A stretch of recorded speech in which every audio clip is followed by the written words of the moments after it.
27. Today we're with Lee and his 280Z.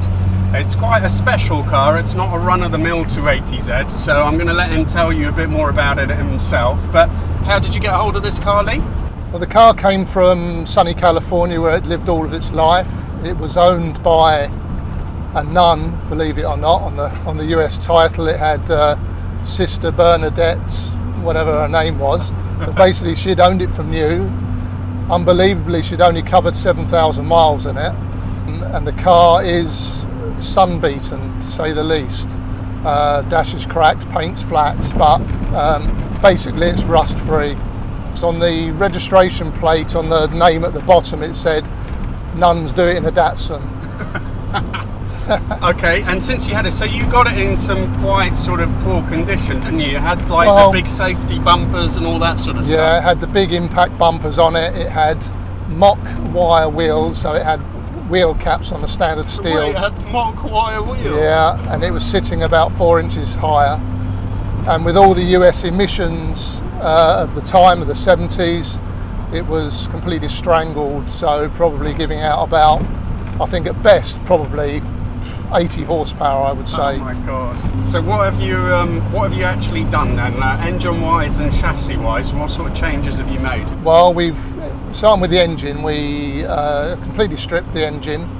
Again, I mean, we could see all the hone-in marks. The engine was absolutely fresh, so we could see it had only done that kind of mileage. But we stripped it. We fitted. It's all lightened and balanced. We've got forged rods, pistons, hairy cam, and then we've got Gen V throttle bodies, so it's effectively running on an electronic management system. We're up to 256 brake. So this is a 280Z, Lee. What's the story? I don't know the various variations. I know it started with a 240, but what happened with how did the models evolve? The 240, I think I'm right, it came out in about 68. And then for the UK and I think European markets, we only had the 240 and then the 260. But because of all the emissions in the US strangled the power, they did a 280Z for the US market. So increased the capacity to 2.8. This is a 2.9 now because we bought it out. Cool. And it has gas coilovers? We've got gas coilovers, adjustable height, adjustable damping. We've got a 200SX gearbox. Was that a straight fit, or did you have to do a lot of machining and changing? There was a different prop shaft, but it's basically lightened flywheel and special flywheel, and it's but yeah, an easy fit really. Yeah. Is it a keeper? Is it something that you're gonna? Is it just a back road scratcher? Or I toy with the idea of selling it because I'm old and grey. But my nippers, absolute car nuts, they won't let me sell it. Basically, they love driving it. And it's because they're young, it's right up their street. I need to upgrade the brakes, I need to put some Brembos on there. These aren't bad, but I'm sure they wouldn't work if you kept using them. Just keep fettling really. Its pet name is the Ratsun because it looks like a rat, but it's actually not. It's 100% solid, there's not a spot of rust in it anywhere. It has been painted before because the sun is pretty harsh on the cars in California, but it's gone flat. Again, it was a poor paint job, but I don't know, I'm done with polishing cars. I've got cars that I polish, you know, we don't worry where we park it, don't worry if it goes through a puddle, it's just good fun. Okay everybody, we've swapped round and I'm just going to give you my impressions of this cool little car. Now this isn't an ideal road for it, it's not a quick road and it's quite bumpy and it doesn't seem to like bumps very much, but driving position is really, it's actually quite nice, it's quite spacious, distance to the pedals and the wheel is right, the complete opposite of Italian cars of this era really, which I've driven recently. That gear change is fabulous, it's incredibly tight, and at the same time really close. It's lovely. The steering, as Lee mentioned to me, feels a little bit wayward because he hasn't really got the ideal tyres, so the car tends to sort of tug, especially on a road like this. I mean, it's not terrible, but understandably, they're 235 and they're R888 Toyos, so they're not really ideal. They look great. Put your foot down, and at sort of 3, it feels like, I was just getting to 4, it feels like it starts to pick up about 4-ish, is that right, Lee? Yeah.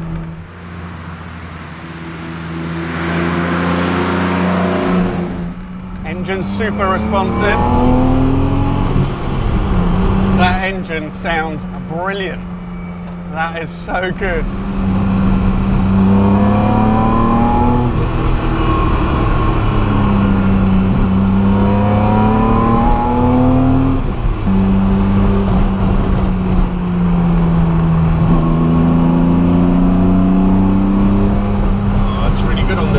Steering isn't moving at all at the moment. Yeah.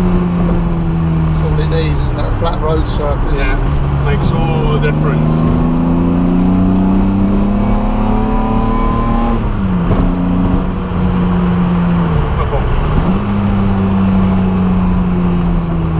So it definitely likes being revved, and it sounds absolutely bloody brilliant. I love it. It's got that sort of race car sound to it, that sort of metallic noise.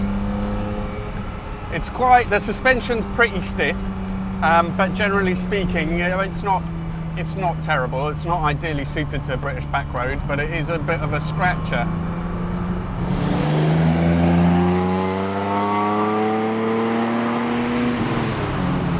So with these weren't obviously the original wheels that came with it. They had those fake wire hubcaps. Yeah. But what are these that you've got? So they're 10s at the front, are they? They're 10s all round. 10s all round. Mini lights.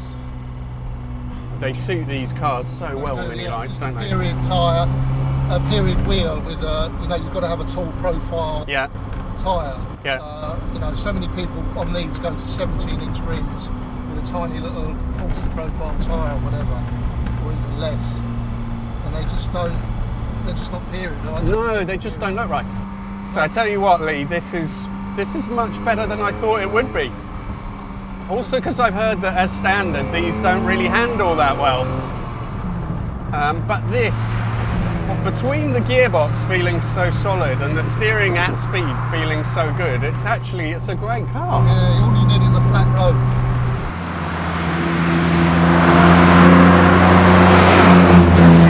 It gives you a bit of confidence as well, actually. It's not a scary car at these speeds anyway. It's that 6-cylinder. Is it an inline 6? Inline 6, yeah. I think a 6 can sound awesome.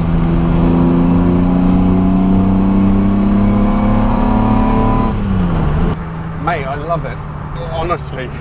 These roads are it's just horrendous on these roads. Yeah, they're not great, but you can feel the essence of the car. I love it. It's really cool.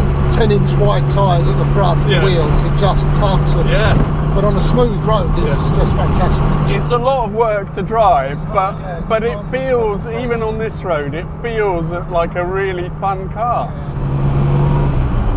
But the steering up to last week had been a real issue. It was really, you couldn't even, afraid to change gear just because you didn't have 2 hands on the steering. Wow.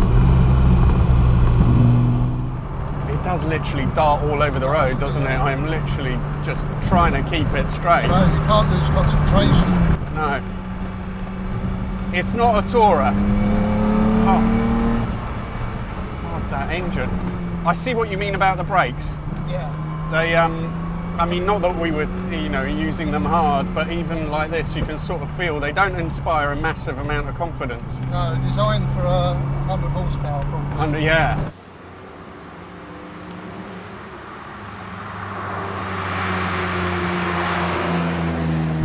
Lee, thank you so much for having let me drive the car. I really, really like it. I honestly really do. The gearbox makes a huge difference because it, and I go on about this, and I think I bore people, but there's 2 things in a car that always make it, the steering and the gearbox. Yeah. If the gearbox, this is one of the best I've experienced, it is completely, there's, maybe 3 mil of movement in it. Yeah, it's tight. Not just is it tight, but it's easy, it's close, it's nice to use, and it makes it so lovely, and the engine's so responsive. You know, you just blip down when you. It's just. Don't sell it. Thank you all for watching. Please tune in for the next video, and I'll see you very soon. Hello everyone, welcome to 27. Oh, by the way, I'm going to be speaking quite loud because you're the only one with the mic, so... With many cars, I tend to source them myself. Oh, sorry to stop you, mate. Can you wind the window up? Wow, when you slow down, that steering goes from being absolutely perfectly weighed to being literally as if it's got like a 1 ton weight on it. Down your window for a sec. Down? The window, yeah, down just for a second. Who's down? Oh, is it?